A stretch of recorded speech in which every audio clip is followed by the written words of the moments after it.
만약 당신의 국가가 상상조차 하기 힘든 세계 최강대국의 침략을 받는다면 과연 어떤 선택을 하시겠습니까?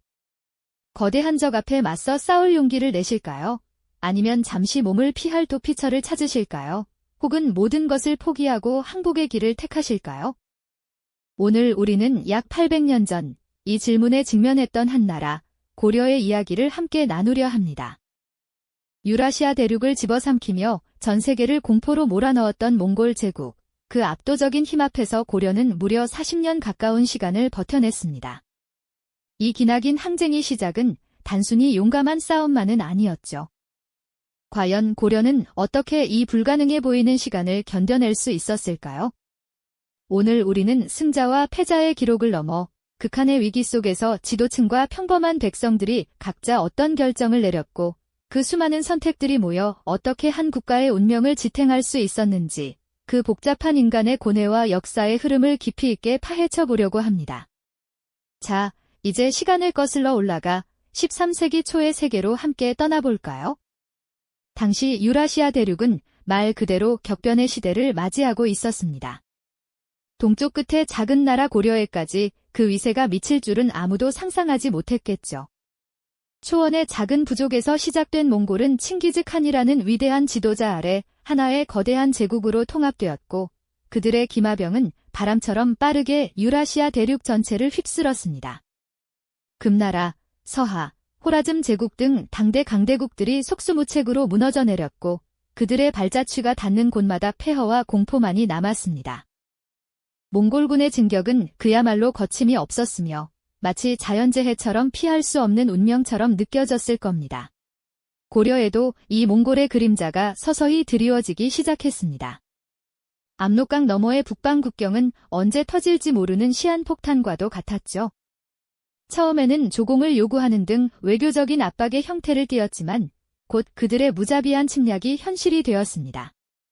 1219년 강동성 전투에서 몽골군과 처음 조우한 고려는 그들의 엄청난 전투력에 경악할 수밖에 없었습니다. 당시 고려는 거란족 잔당을 물리치기 위해 몽골과 연합했는데 이것이 훗날 몽골과의 악연의 시작이 되리라고는 미처 예상하지 못했겠죠. 이후 몽골은 고려에 대한 간섭을 노골화하기 시작했습니다. 무리한 조공 요구와 함께 고려 사신을 살해하는 사건까지 발생하며 양국 관계는 파국으로 치달았죠. 결국 1231년 몽골의 대군이 압록강을 건너 고려의 국경을 유린하기 시작했습니다. 이들은 마치 메뚜기 떼처럼 들판을 휩쓸며 고려의 북방을 초토화시켰고 고려 조정은 극심한 불안과 위기감에 휩싸였습니다. 수도 개경은 몽골군의 위협에 직접적으로 노출되었고 백성들의 공포는 이루 말할 수 없었죠. 당시 고려는 내부적으로 무신 정권의 혼란을 겪고 있었기에 몽골의 침략에 효과적으로 대응할 만한 역량이 부족했습니다. 변변한 방어체계도 갖추지 못한 채 고려는 그야말로 풍전등화의 위기에 처하게 된 것입니다. 이 절체절명의 순간 고려의 최고 권력자였던 최우는 한 가지 파격적인 결정을 내립니다. 바로 수도를 개경에서 강화도로 옮기는 강화도 천도였죠. 이 결정은 당시로서는 상상하기 어려운 선택이었습니다. 최우 정권이 강화도 천도를 감행한 배경에는 실로 복잡한 계산이 숨어 있었습니다. 당시 몽골군은 육상전의 최강자였지만 해상전에는 익숙지 않았기에 섬으로 수도를 옮기면 드넓은 바다가 천연의 방어선이 되어줄 것이라는 판단이었죠. 강화도는 험준한 산세와 함께 조수간만의 차가 큰 서해의 특성상 몽골군이 쉽게 접근할 수 없는 요새가 되어줄 것이라 보았고 그야말로 철옹성을 구축하겠다는 의지였습니다. 고려의 최고 권력자 최우는 몽골군이 서해 바다를 건너 강화도까지 들어올 수는 없을 것이라는 확신을 가지고 있었고 그렇게 고려 조정은 수많은 배를 동원하여 왕실과 관료, 귀족들을 이끌고 강화도로 향하게 됩니다. 이 천도 결정은 한편으로는 항전 의지를 대내외에 보여주는 강력한 메시지였습니다. 몽골에 무릎 꿇지 않고 끝까지 싸우겠다는 결연한 의지를 천명한 것이었죠. 강화도라는 새로운 거점에서 장기적인 항전을 준비하며 몽골군의 기세가 꺾이기를 기다리겠다는 전략이었고 실제로 도착한 고려인들은 곧바로 성벽을 쌓고 방어시설을 확충하는 데 온 힘을 쏟았습니다. 몽골군이 강화도 건너편 육지에서 아무리 위협적인 모습을 보여도 바다를 넘을 수 없으니 그저 바라볼 수밖에 없었죠. 몽골군에게 강화도는 마치 손에 잡힐 듯 가까우면서도 영원히 닿을 수 없는 신기루와 같았을 겁니다. 하지만 이 결정은 동시에 무거운 그림자를 드리웠습니다. 수도를 옮겨 왕실과 지배층은 안전해졌지만 육지에 남겨진 수많은 백성들은 몽골군의 무자비한 약탈과 학살에 고스란히 노출되었으니까요.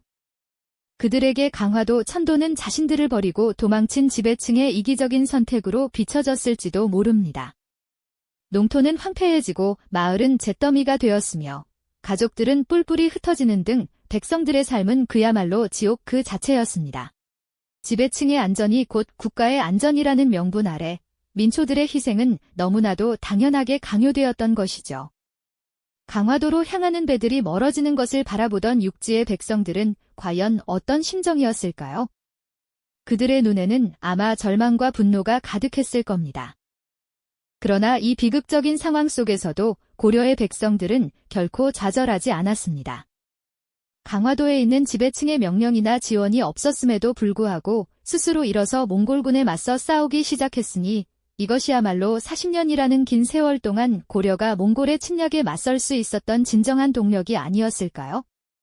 나라를 지키는 일은 비단 왕과 귀족만의 몫이 아니라는 것을 평범한 민초들이 온몸으로 증명해 보였던 겁니다. 예를 들어 1232년에 일어난 처인성 전투를 한번 떠올려 보시죠. 몽골의 대장 살리타는 개경을 함락시키고 남하하는 길에 용인 처인성이라는 작은 성을 공격했습니다. 이곳에는 피난민들과 승려 김윤후가 있었을 뿐 정규군이라고는 찾아보기 어려웠지만 이들은 힘을 합쳐 몽골군에 격렬하게 저항했고 심지어 몽골의 총사령관 살리타를 활로 쏘아 죽이는 기적같은 승리를 거두었습니다. 변변치 않은 무장도 없이 오직 고향과 가족을 지키려는 일념으로 똘똘 뭉친 백성들의 저력이 만들어낸 결과였죠. 이처럼 육지 곳곳에서는 의병들이 자발적으로 봉기하여 몽골군에 맞섰습니다. 농민들은 낫과 곡괭이를 들고 승려들은 법복 대신 갑옷을 입고 싸움터로 나섰죠. 이들은 몽골군의 보급로를 끊고 기습 공격을 감행하며 몽골군을 끊임없이 괴롭혔습니다.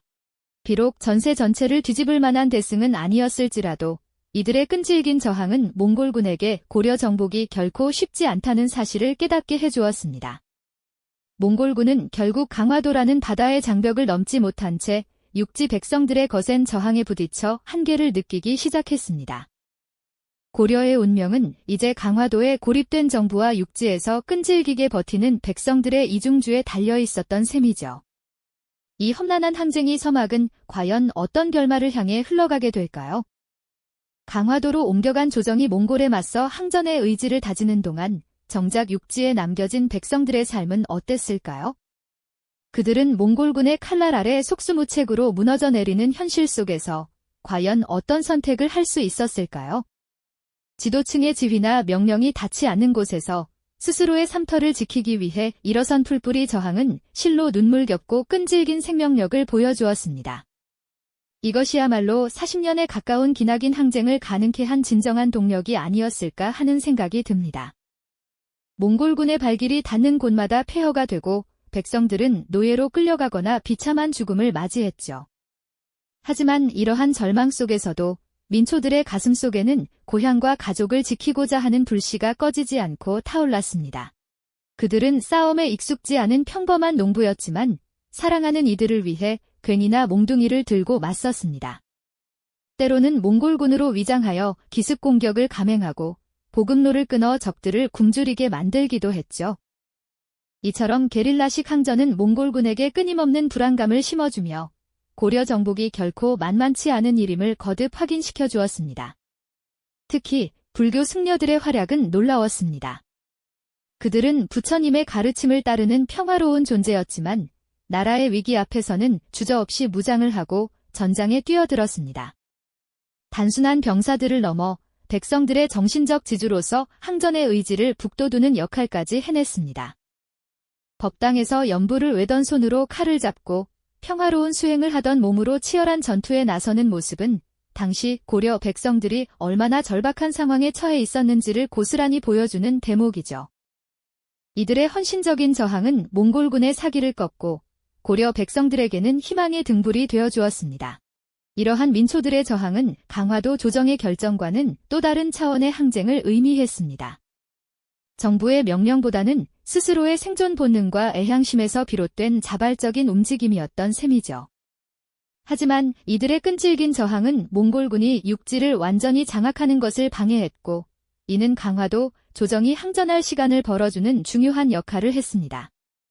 육지 백성들의 피와 땀, 그리고 희생이 없었다면 강화도 항전은 아마 더 빨리 막을 내렸을지도 모른다는 생각을 하게 됩니다. 그리고 이 민초들의 저항 의지는 삼별초라는 이름으로 또 한 번 역사에 굵은 흔적을 남기게 됩니다. 삼별초는 고려의 정예 부대였지만 몽골과의 강화가 추진되자 이에 반발하며 끝까지 항전의 깃발을 놓지 않았습니다. 개경환도에 반대하며 배를 타고 남쪽으로 이동했죠. 진도에 근거지를 마련하고 용장성을 쌓아 항전했지만 몽골 고려 연합군의 공격으로 결국 무너지게 됩니다. 하지만 이들의 투쟁은 여기서 멈추지 않았습니다. 삼별초는 다시 제주도로 거점을 옮겨 최후의 항전을 이어갔습니다. 푸른 바다 위를 가르는 그들의 배는 단순한 이동 수단이 아니라 몽골의 지배를 거부하고 자주성을 지키려는 굳건한 의지의 상징이었을 겁니다. 제주도에서 펼쳐진 삼별초의 항쟁은 비록 승리로 끝나지는 못했지만 몽골에 대한 고려 백성들의 저항 정신이 얼마나 깊고 강렬했는지를 여실히 보여주는 대목이죠. 불타는 초가집과 피난가는 백성들의 행렬 속에서도 그들은 결코 포기하지 않는 굳건한 눈빛으로 미래를 응시했습니다. 이렇게 고려는 지도부의 강화도 천도라는 도피와 항쟁의 이중적 선택과 더불어 육지 백성들의 처절한 생존과 저항이라는 두 축으로 몽골에 맞서 싸웠습니다. 이 모든 선택들이 모여 결국 고려는 부마국이라는 제한된 형태로나마 국가의 명맥을 이을 수 있었다는 결론에 도달하게 되는 것이죠. 과연 이 모든 선택들이 고려를 지킨 것이었을까요? 아니면 더 큰 희생을 낳았던 것일까요? 역사는 우리에게 이 질문에 대한 쉽지 않은 고민을 던져줍니다.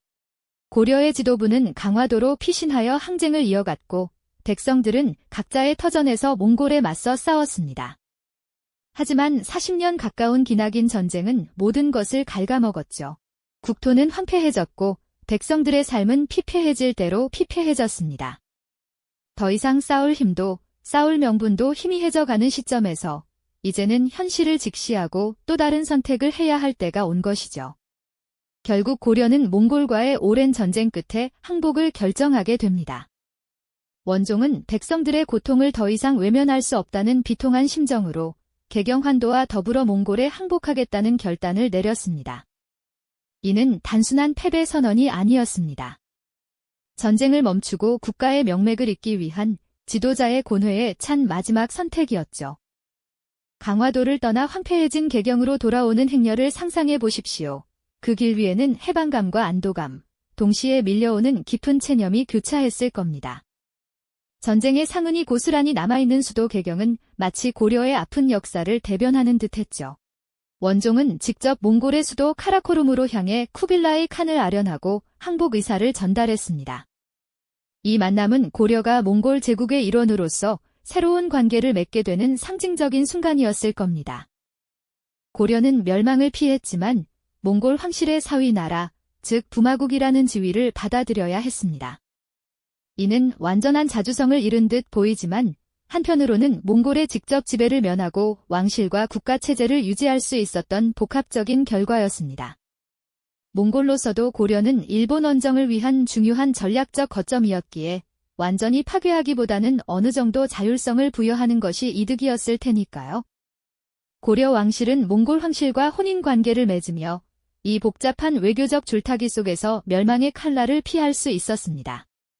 이렇게 고려는 몽골의 절대적인 위협 앞에서 지도층의 강화도 천도라는 도피와 항쟁의 이중적 선택을 감행했습니다. 동시에 육지에 남겨진 백성들은 각자의 자리에서 처절한 생존과 저항을 이어갔죠. 이 모든 선택들이 하나로 모여 결국 고려는 부마국이라는 제한된 형태로나마 국가의 명맥을 이을 수 있었다는 결론에 도달하게 됩니다. 과연 이 기나긴 40년의 세월 속에서 이루어진 수많은 선택들은 고려를 지킨 것이었을까요? 아니면 더 큰 희생을 낳았던 것일까요? 역사는 우리에게 이 질문에 대한 명쾌한 답을 주지 않습니다. 어느 한쪽이 옳았다고 단정하기 어려운 복잡한 아이러니가 존재할 뿐이죠. 지도자의 결단, 백성들의 끈질긴 저항, 그리고 시대적 상황이 복합적으로 얽혀 만들어낸 결과였습니다. 오늘날 우리는 이 고려의 대몽항쟁 역사를 통해 무엇을 배울 수 있을까요? 외부의 거대한 위협 앞에서 한 국가와 민족이 어떤 선택을 할 수 있으며 그 선택이 미래에 어떤 영향을 미치는지를 보여주는 생생한 사례 아닐까요? 지금 우리가 직면한 국제 정세와 사회적 문제 속에서 과연 누구의 어떤 선택이 우리를 지켜낼 수 있을까요? 과거를 통해 현재를 성찰하는 기회를 얻는 것이 바로 역사를 배우는 중요한 이유일 겁니다. 고려를 지킨 선택은 과연 무엇이었을까요? 정답은 없지만 이 복잡한 역사의 흐름 속에서 우리 각자의 답을 찾아보는 것이 중요하지 않을까요? 이 영상이 도움이 되셨다면 좋아요와 구독 부탁드립니다. 여러분의 응원이 제게 큰 힘이 됩니다. 다음 영상에서도 더 유용한 정보를 공유하겠습니다. 감사합니다.